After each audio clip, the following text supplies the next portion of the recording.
Olá pessoal, tudo bem? Espero que vocês estejam bem. Antes da gente começar realmente as nossas aulas, eu precisava passar para vocês um pequeno conhecimento muito rápido da história da filosofia, que eu acho que isso vai ajudar muito na compreensão dos textos que a gente vai trabalhar ao longo do semestre. E a introdução número um foi falar sobre o plano de ensino, né? O videozinho já está lá, não deixem de assistir. E a introdução 2 vai ser falar um pouquinho da história da filosofia. Essa aula é bem curtinha, é só para a gente ter assim uma noção geral, né? Existe uma coleção, vocês não vão comprar essa coleção, essa coleção da editora Paulus, né, uma editora católica, que fala da história da filosofia. Me falha a memória, são 7 volumes, e eu li todos porque eu fiz especialização em filosofia, gosto dessa área, né? E quando você vai lendo a história da filosofia, vocês vão ver como a matemática está entrelaçada, principalmente a filosofia antiga. Então a gente vai falar inicialmente sobre história, tá? Eu coloquei aqui para vocês assim de uma maneira mais resumida. Aí a gente tem aqui, por exemplo, a divisão da filosofia em 4 partes da história da filosofia, né? A filosofia antiga, a medieval, a moderna e a contemporânea. A filosofia antiga é dividida em 4 partes também, que eu já vou demonstrar no próximo slide. Para nós, a filosofia antiga ela é muito importante, porque ela traça ali as bases da matemática, né? Principalmente a matemática euclidiana. Então a gente tem, né, por exemplo, nessa filosofia antiga, que é essa primeira coluna que vocês estão vendo aí à esquerda, então nós temos aí um período de desenvolvimento do pensamento racional, a razão, né? Se vocês compararem, por exemplo, com o povo hebreu tem a Bíblia, né? A Bíblia é o referencial que fala da palavra de Deus, do Deus o monoteísta, o Deus único.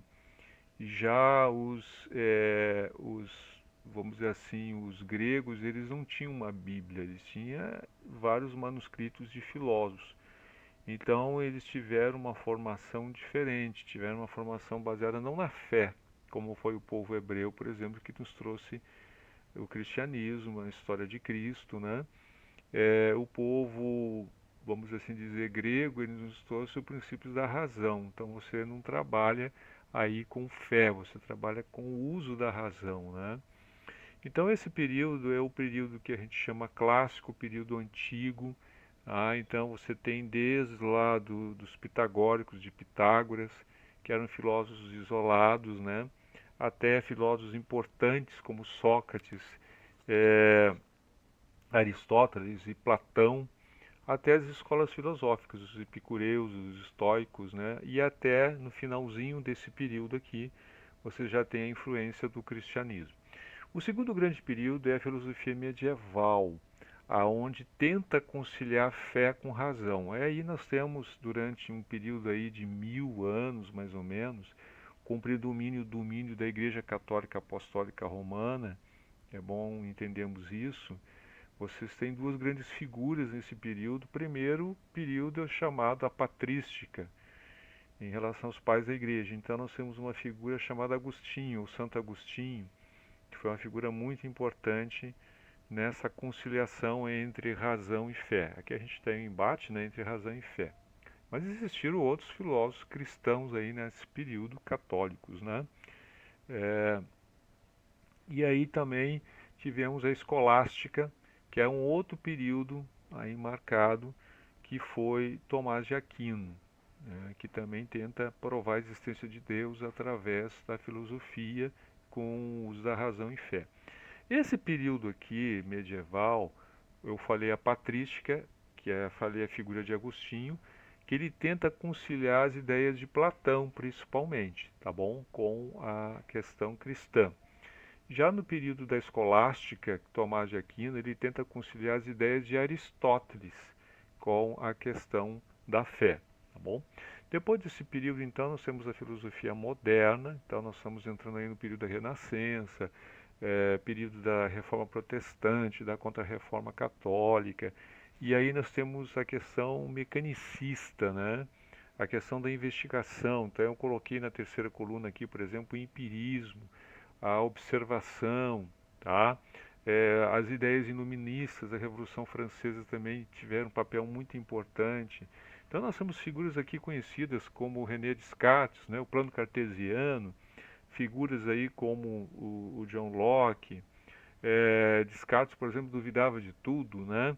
Nós temos o Kant, por exemplo, figura muito importante, o Kant, que está aqui bem no cantinho, dentre outros filósofos, tá? Então é a filosofia da era moderna, tá? Aqui o período dos séculos, e a última que nós estamos ainda vivendo é a contemporânea, entre muita influência ali no início do o romantismo, as ideias ali da filosofia alemã, principalmente lá para 1850, 1870, até nós entrarmos no período do século passado, as ideias do existencialismo, por exemplo, de Sartre, né?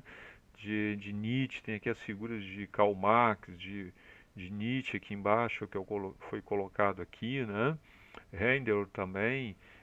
Então, já é uma filosofia muito diferente, tá? A chamada filosofia contemporânea.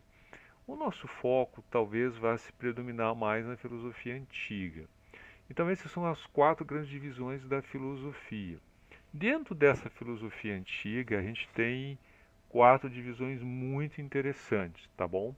Nós temos o período pré-socrático, tá? Que aqui, por exemplo, esse período pré-socrático vocês vão encontrar nas literaturas também com o nome de período naturalista ou cosmológico. Pô, que legal esse nome, né? O que significa isso? Significa que eram vários filósofos isolados, então eles não acreditavam assim na existência de um Deus único, eles acreditavam que o mundo foi feito pelo cosmos, tá? E a ideia principal era o logos, tá? Que era o princípio de tudo. Então, esse período pré-socrático também chamado naturalista, porque eles acreditavam que havia elementos da natureza que deram origem ao universo, ao mundo. Naturalista ou cosmológico, né? Ou pré-socrático, são três nomes que você pode usar. Então, alguns acreditavam que o mundo veio do fogo, não, o mundo veio do ar, não, o mundo veio da água, não, o mundo veio da terra, esses quatro elementos, né? E aí nós só temos uma escola filosófica nesse período, que era os pitagóricos, né? E que era, na verdade, de Pitágoras. Não se sabe ao certo se as ideias eram realmente de Pitágoras ou eram dos seus discípulos. Mas eles cultuavam, por exemplo, o número um. O número um era um deus para eles, né? Umas coisas curiosas para nós hoje, né? Então esse período era marcado por manuscritos. Muitos desses manuscritos se perderam ao longo do tempo, né?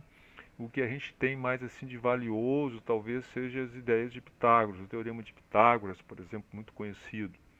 Quando terminamos essa era, nós entramos na era antropológica ou era sistemática. Então eles param de pensar, olha, o mundo não veio da água. Será que o mundo veio do ar mesmo, né, do logos? Eles param de pensar na natureza e vêm olhar para dentro de si. Não, peraí, o que é mais importante é a alma do homem. Por isso que é chamado período antropológico ou sistemático. Tem toda uma filosofia baseada no homem, na sua alma, no seu espírito, na sua alma. E aí vem a questão da razão. E aí a gente tem as figuras de Sócrates, que vocês estão vendo aqui, Platão, muito importante na parte da matemática, e Aristóteles, né? E Aristóteles não só trabalhou na área da matemática, mas, por exemplo, ele é o pai da psicologia. Então, vocês têm que essas três figuras, elas até hoje influenciam o mundo ocidental, tá? Então, isso é um período muito importante. Aristóteles, por exemplo, foi o grande professor de Alexandre o Grande, o Conquistador, né? No período helenístico, tá? A gente estuda isso na história mundial. Então, nós estamos aqui num período aqui, por exemplo, ou num período em torno de 300, né? 350 antes de Cristo, tá?